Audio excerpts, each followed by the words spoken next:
ಉತ್ತರ ಕನ್ನಡದಲ್ಲಿ ಹೆಗಡೆ ಕಾಗೇರಿ ನಡುವೆ ತಣಿಯದ ಮುನಿಸು.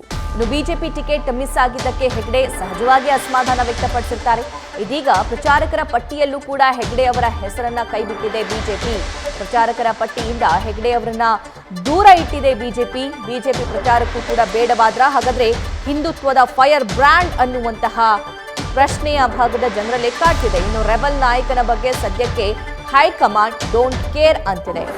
ಅನಂತಕುಮಾರ್ ಹೆಗಡೆ ಅವರು ಕೊಟ್ಟಿರುವಂತಹ ಹೇಳಿಕೆಗಳೇ ಅವರಿಗೆ ಈ ಸ್ಥಿತಿಗೆ ಬರೋದಕ್ಕೆ ಕಾರಣವಾಯಿತಾ ಅನ್ನುವಂತಹ ಪ್ರಶ್ನೆ ಒಂದು ಕಡೆ ಆದರೆ, ಮತ್ತೊಂದು ಕಡೆ ಇದು ನಿರ್ಲಕ್ಷ್ಯನಾ ಅಥವಾ ಬಿಜೆಪಿಯ ಜಾಣ ನಡೆನಾ ಅಂತ.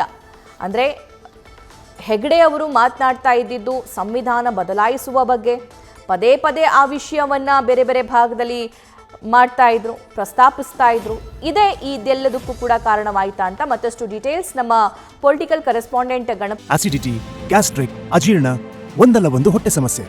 ಅದಕ್ಕೆ ನಾನು ಅಮೃತ ಬಿಂದು ಟ್ಯಾಬ್ಲೆಟ್ನ ಯೂಸ್ ಮಾಡ್ತೀನಿ. ಅಮೃತ ಬಿಂದು ಮನೇಲಿದ್ದಾಗ ಸಿರಪ್, ಟೂರಲ್ಲಿದ್ದಾಗ ಟ್ಯಾಬ್ಲೆಟ್. ಗಣಪತಿ ನೀಡ್ತಾರೆ. ಗಣಪತಿ, ಅನಂತಕುಮಾರ್ ಹೆಗಡೆ ಅವರು ಈ ಹಿಂದಿನ ಎಲೆಕ್ಷನ್ನಲ್ಲಿ 30 ವರ್ಷದ ಎಲೆಕ್ಷನ್ನಲ್ಲಿ ಈ ಸ್ಟಾರ್ ಪ್ರಚಾರಕರ ಪಟ್ಟಿಯಲ್ಲಿ ಅವರು ಹೆಸರನ್ನ ಗಿಟ್ಟಿಸಿಕೊಂಡಿದ್ರು. ನಾಟ್ ಓನ್ಲಿ ಕರ್ನಾಟಕ, ಬೇರೆ ಸ್ಟೇಟ್ನಲ್ಲೂ ಕೂಡ ಅವರು ಕಾಣಿಸ್ಕೊಳ್ತಾ ಇದ್ರು.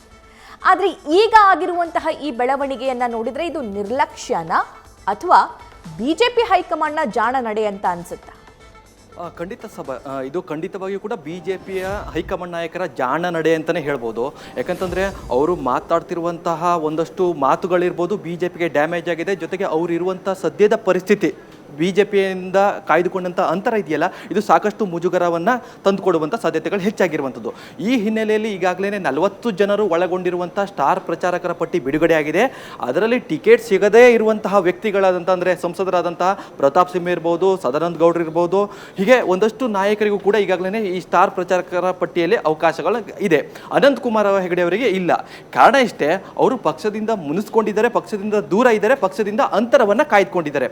ಅವರಿಂದ ಏನಾದರೂ ಕೂಡ ಲಾಭ ಇದೆಯಾ? ಖಂಡಿತವಾಗಿ ಕೂಡ ಲಾಭ ಇತ್ತು.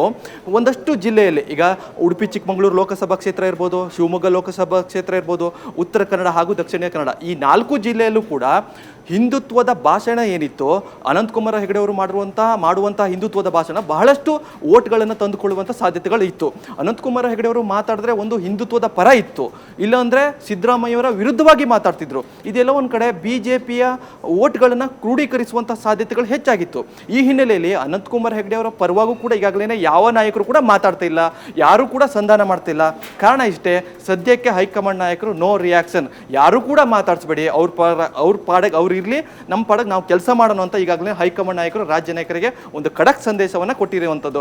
ಈ ಹಿನ್ನೆಲೆಯಲ್ಲಿ ಪ್ರಚಾರಕರ ಪಟ್ಟಿಯಲ್ಲಿ ಈಗಾಗಲೇ ಅವಕಾಶ ಗಿಟ್ಟಿಸಿಕೊಳ್ಳಲು ಸಾಧ್ಯ ಆಗದೇ ಇರುವಂತಹ ಅನಂತಕುಮಾರ್ ಹೆಗಡೆ ಅವರ ನಡೆ ಹೇಗಿರುತ್ತೆ? ಖಂಡಿತವಾಗಿ ಕೂಡ ಅವರು ಸದ್ಯದ ಮಟ್ಟಿಗೆ ಸೈಲೆಂಟ್ ಆಗಿರ್ತಾರೆ ಅನ್ನೋದು ಕೂಡ ನ್ಯೂಸ್ ಫಸ್ಟ್ಗೆ ಸಿಕ್ಕಿರುವಂಥ ಮಾಹಿತಿಗಳು.